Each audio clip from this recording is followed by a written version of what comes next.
দেখি এই বাড়িটায় যাই। ও মা,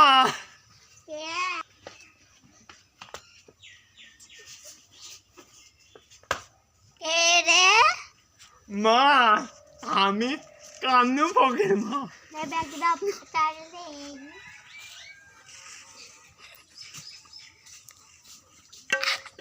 তোমার কথা শুনে আমাকে বিয়ে করবো মধু?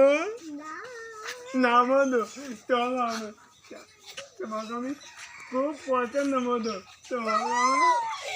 তোমাকে ছাড়া আমি থাকতে পারবো না। যাবো আমার কাছে, চলো চলো আমাকে, তোমাকে আমি আমার বাসায় নিয়ে যাই।